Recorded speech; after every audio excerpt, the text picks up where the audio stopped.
Hello everyone, welcome to Hula Juan. Ang reading na ito ay para sa mga Libra for June 2024. Uunahin natin ang general forecast, and then career and money, tapos relationships. So, welcome po kayong lahat dito sa Hula Juan.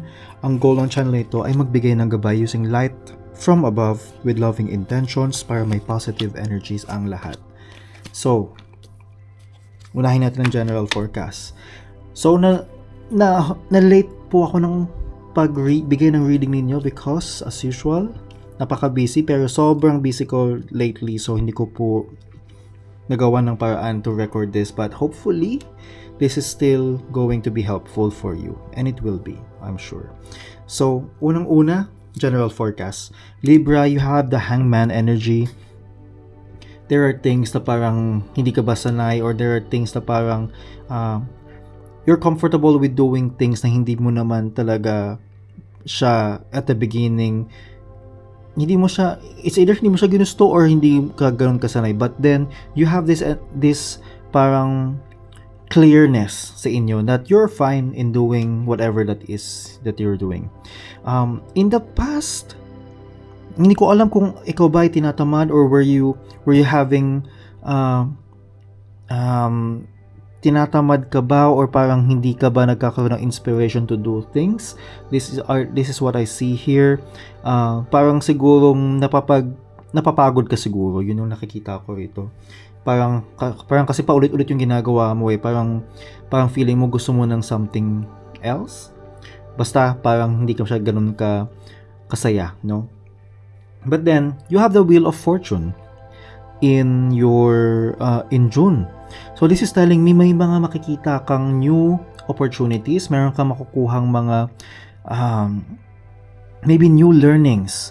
May bago kang may maaral ka ba, or will there be somebody or something that will teach you something? And this is very helpful for you kasi parang magbibigay ito ng new energy, new kind of parang motivation, or it can be inspiration, it can be, pero it's very very very helpful for you.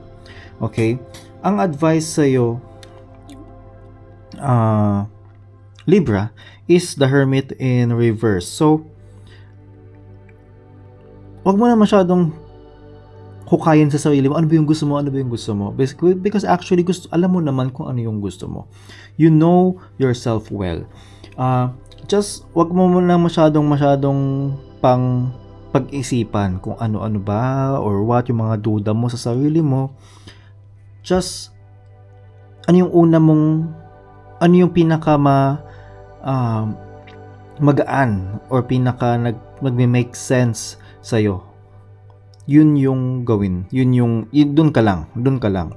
Because nakikita ko yun sa inyo that you have the potential in June 2024 na parang hindi ka masyadong tumanggap ng other people's help. Siguro minsan may katampuhan ka or somebody na parang hindi mo masyadong gusto. Alright, but then these people actually, they're not bad. They're not bad people. They actually want to be there for you, even if sometimes hindi ganun yung dating, no? Okay, so career. Kung nakatulong sa inyo ang reading nito, please subscribe, hit the like button if you are on YouTube, and like and follow pag kayo ay nasa Facebook. Huwag niyo po kalimutan na i-share ito sa mga kakilala ninyo na kailangan ng reading. Maliit na bagay lang po ito to support this channel. So, career and money. So, you have the Queen of Pentacles in reverse. This is telling me na somehow baka feeling mo, nararamdaman mo ba na kulang ka sa pera or kulang ka sa time? There is something na parang naglalak para sa iyo. In the past kasi parang alam mo yung feeling na meron kang enough or more than enough, o parang siguro before parang ang dami mong libreng-libre ka Pero ngayon parang feeling mo lahat kulang. So, you also have the Knight of Pentacles in reverse again. This is telling me na hindi ka siguro, siguro may mga situations na nafe-feel mo talagang napagpa-realize sa'yo na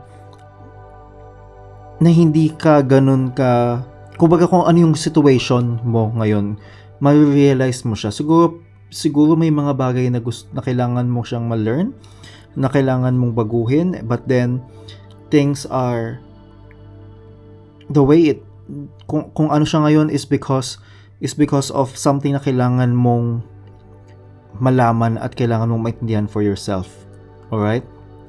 Napaka-vague nun sinabi ko. But there is something there na kailangan mong ma-find out. Kailangan mong ma-gets, kailangan mong ma-overcome, kailangan mong maintindihan about yourself, and you need to kind of make something about it. And then you have the world in reverse. This is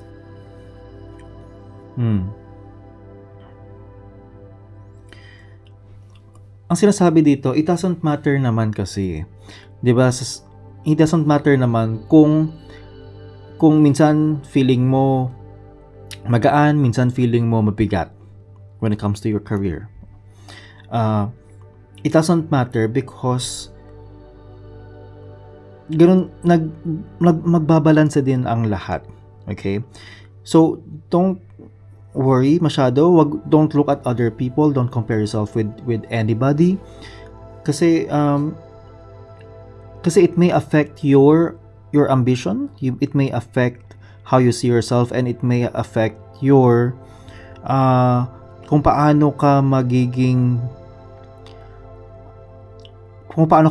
magkakaroon ng power to really go for the career na gusto mo. Okay? Kasi nag-aano siya, parang nanghihinaan ng loob. Yun yung dating nito sa akin. Okay?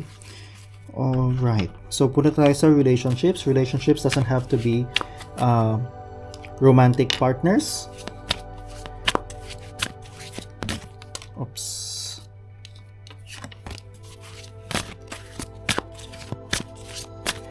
It can be with your family, it can be your friends, it can be anything, no? It can be anything.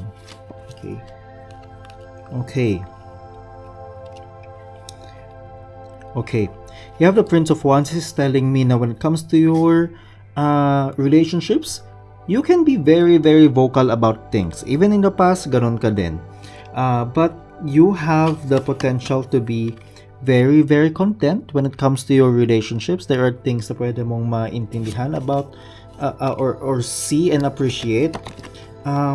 Ayun. Alam mo, napakadali nito. Ace of Swords. This is telling me na communicate more. And then yung communication, it's back and forth eh. So wag kang makikinig ka din sa sinasabi ng iba, and make sure na ina-explain mo yung sarili mo very clearly when it comes to your relationships. And madami kang magiging madedevelop sa sarili mo because you have the King of Swords here. Okay? So, ano bang advice sa'yo?